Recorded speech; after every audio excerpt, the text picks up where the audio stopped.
Bom dia, boa tarde ou boa noite, sejam todo mundo bem-vindo à nossa primeira aula da playlist segundo ano. A nossa aula de número 74 começa falando sobre soluções e coeficientes de solubilidade, né?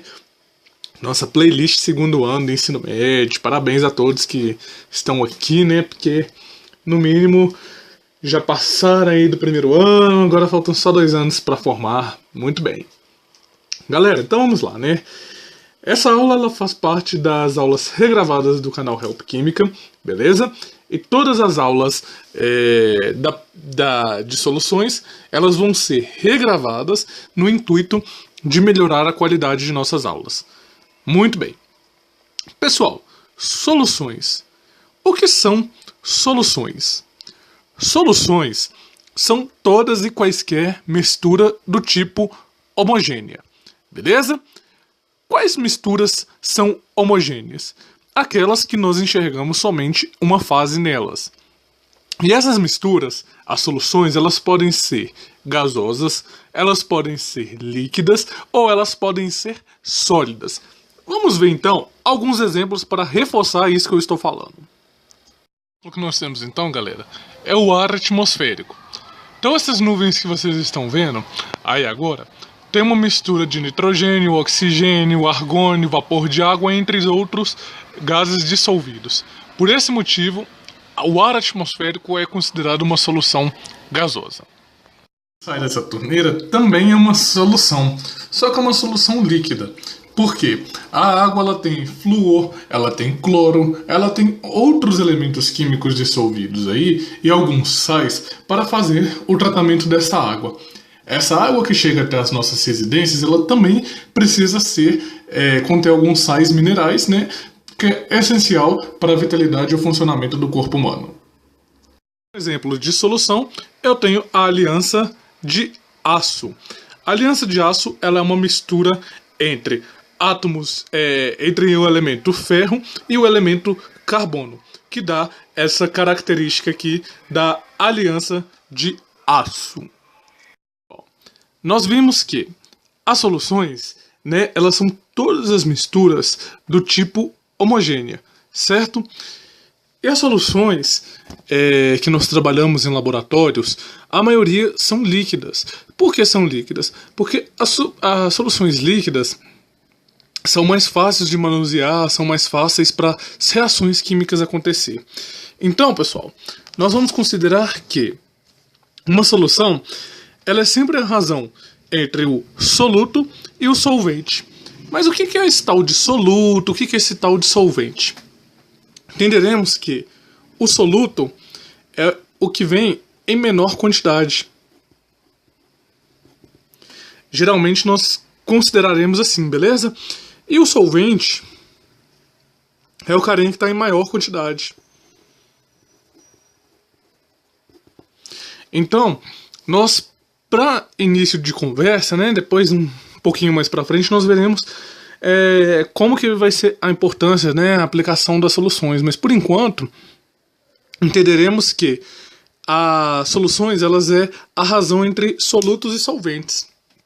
Então vamos tentar entender aqui um pouquinho por que os solutos eles estão em menor quantidades, beleza?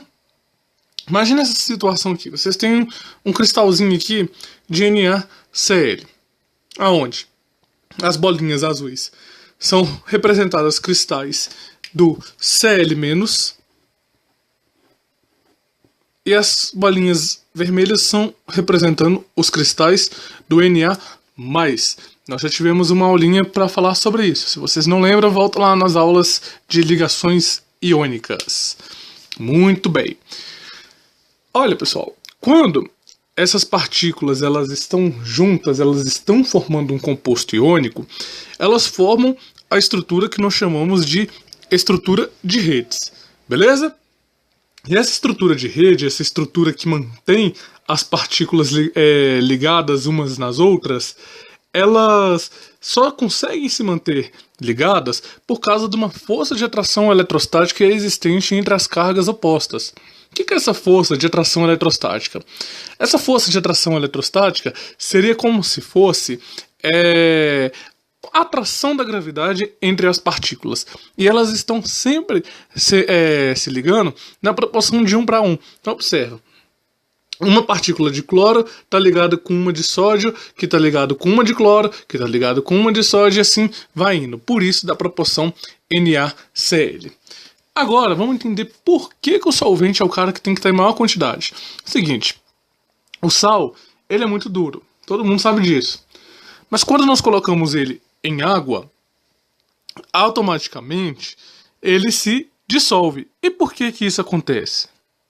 Isso acontece, pessoal, por causa do seguinte, olha só.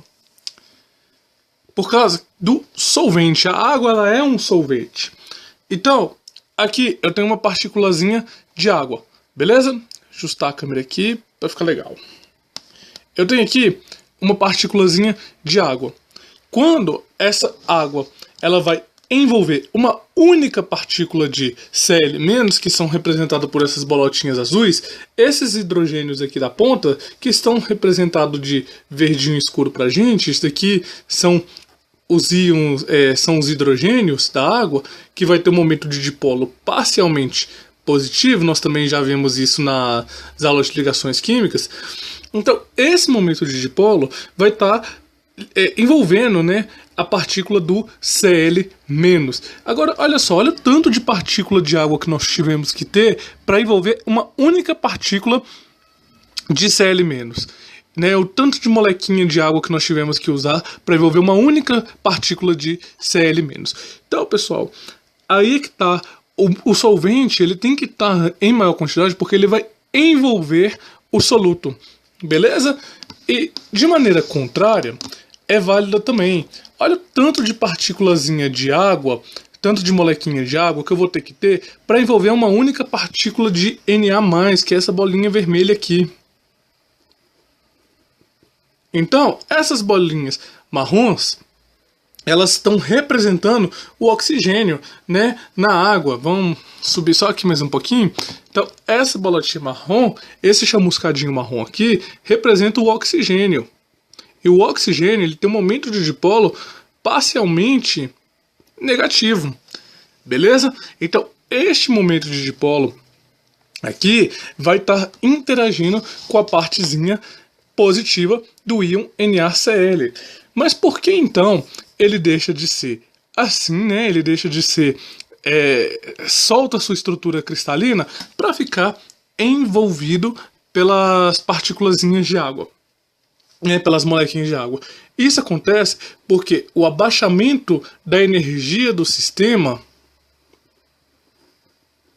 ele é muito maior do que a energia necessária para manter essas partículas presas umas nas outras. Então, pessoal, para um soluto ser solúvel em uma solução, vai depender muito da característica de cada material. Aí, alguns alunos devem estar se perguntando, mas professor, eu vou ter que ficar decorando quais que vai ser solúvel em um, quais que vão ser solúveis em outro, como que eu vou fazer para mim saber qual que é a diferença entre um e outro? Bom, pessoal, então para nós sabermos qual que é a diferença de solubilidade, para ver qual soluto vai dissolver, qual material vai dissolver em um certo solvente, etc., aí nós temos que consultar o gráfico que nos vai dar o coeficiente de solubilidade em função da temperatura, beleza? Então observem esse gráfico aqui. Este gráfico, ele tem várias curvas, beleza? E essas várias curvas, ela nos dá várias informações. Eu costumo sempre falar nas minhas aulas que é o seguinte, que quando você vê um gráfico na sua prova, o gráfico é como se ele conversasse com você, beleza? Então, se o gráfico está conversando com você, você precisa entender qual que é a informação que ele está te passando, o que ele está querendo conversar com você. Então, olha só, pessoal, observem aqui que eu tenho vários sais, várias curvas de vários sais. Então, à medida que a temperatura vai aumentando, quase todos os sais, a curva vai subindo. Isso que significa, então, que à medida que eu vou aumentando a temperatura, eu estou aumentando junto a solubilidade desse sal em 100 gramas de água. Então, quando eu vejo aqui o coeficiente de solubilidade em grama por 100 gramas de água, significa o seguinte, que aqui, por exemplo, nesse ponto, que a 0 graus Celsius, 70 gramas do sal NaNO3 vão solubilizar em 100 gramas de água. Essa é uma informação que o gráfico nos dá, beleza? Então, eu vou pegar aqui um outro ponto qualquer e uma temperatura qualquer. Vou pegar aqui no 60 graus o NH4Cl, o cloreto de amônio. Então vamos pegar esse ponto aqui. Exatamente bem aqui em cima da curva. Pergunta-se o seguinte: a 60 graus Celsius, quantos gramas de NH4Cl eu vou conseguir solubilizar em 100 gramas de água? Basta ligar os pontos aqui na curva e vocês verão que essa curva aqui, puxando aqui,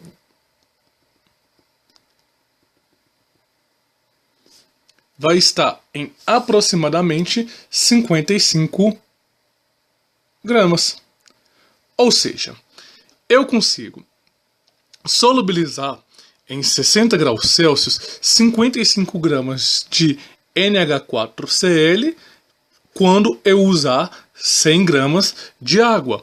Aí podem se perguntar o seguinte: o que acontece se eu dobrar o volume de água?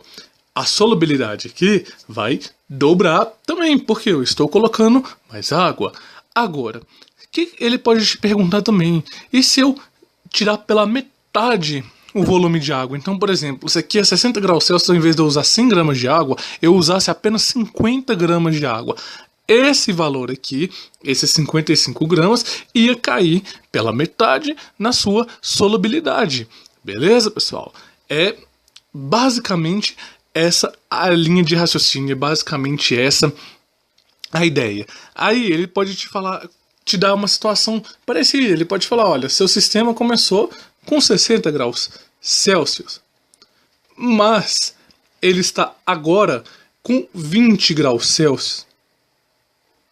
Quantos gramas do NH4Cl eu consigo solubilizar em 100 gramas de água? Você vai subir aqui com a sua setinha no 20 graus Celsius, porque é o seu sistema final, e vai parar aqui em cima da curvinha do NH4Cl. E você verá que vai conseguir aproximadamente 34 gramas, 33 gramas desse sal que vão conseguir ser solubilizado.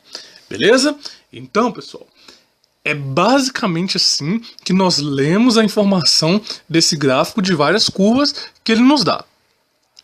Mas agora, pessoal, de posse dessas informações, eu posso dizer o seguinte para vocês, que as soluções, elas podem ser do tipo saturada, elas podem ser insaturadas ou elas podem ser supersaturadas. O que quer dizer soluções saturadas, insaturadas ou supersaturadas? Cada uma dessas situações que nós acabamos de ver aqui agora, graficamente, representa uma situação saturada. Então eu vou pegar aqui de novo o primeiro exemplo, no 60 graus Celsius. Nesse pontinho aqui, exatamente aqui em cima onde que eu estou circulando de verde, é o ponto da saturação da solução.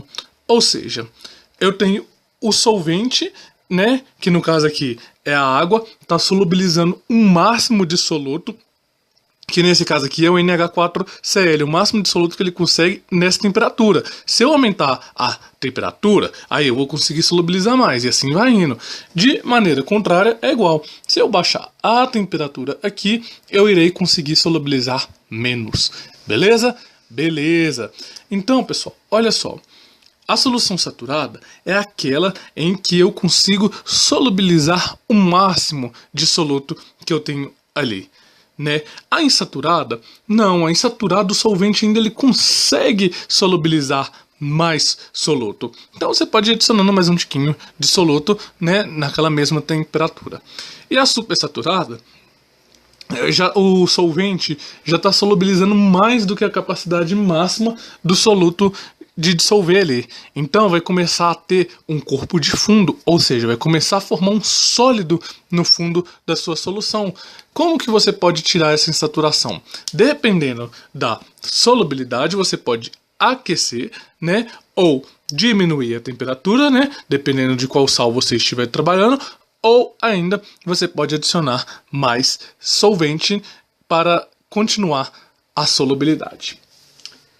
Ainda continuando, pessoal, graficamente, se eu fosse agora olhar aqui só pelo gráfico, eu quisesse falar com vocês, quando eu vou saber que a solução está insaturada ou quando ela está saturada? Tomando aqui como exemplo o NH4Cl, que está sendo objeto de nosso estudo. Toda essa curva aqui, toda essa massa dessa curva aqui de baixo,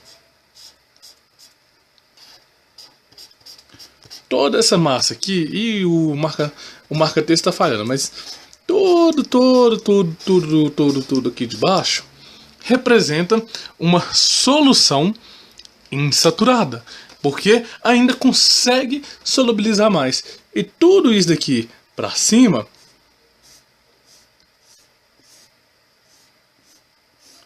representa a supersaturação quando referência ao NH4Cl. Na mesma situação aqui, continuar estendendo aqui a reta, na mesma situação aqui, se continuar estendendo até aqui para o NaNO3, aonde que pro NH4Cl é uma supersaturação, pro NaNO3 ainda é uma insaturação. Beleza? Dúvidas até aqui? Tranquilo, né, pessoal? Então vamos ver uma outra maneira que isso daqui pode ser cobrado num outro gráfico. Olhemos agora esse outro gráfico. Esse outro gráfico representa a solubilidade de um único sal por 100 gramas de água, beleza? E é uma certa temperatura. O que isso quer dizer? Imagina aqui, por exemplo, imagina aqui, esse ponto aqui, eu vou chamar esse ponto de X1, que é uma temperatura qualquer.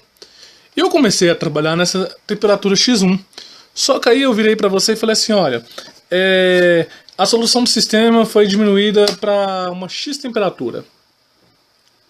Aí, vamos supor que a diminuição dessa temperatura X tenha parado nesse pontinho aqui de baixo. A esse pontinho aqui, eu vou chamar de X2. Ou seja, tudo que eu for trabalhar no meu sistema tem que ser referente a X2, já que ele é meu X final, beleza? Então, o X2, a saturação dele vai ser exatamente aqui em cima desse pontinho, e ele vai conseguir solubilizar uma massa Y1 em 100 gramas de água. Agora, imagine que aqui nesse mesmo pontinho aqui, nessa mesma temperatura, eu use menos água do que o que aqui em cima me pede. Se eu uso menos água, obviamente a massa que vai ser solubilizada aqui também vai ser menor. O máximo, né, dessa temperatura. Beleza? E se eu aumentar de novo a temperatura, parte dessa massa vai sendo solubilizada. Então tá bom, pessoal. Então essa foi a nossa aula regravada de soluções. Espero que vocês tenham gostado. Se gostou, não esquece de deixar aquele like, indicar para os amiguinhos, para os coleguinhas e sugerir melhorias. Beleza? Um abraço e até o nosso próximo encontro. Tchau!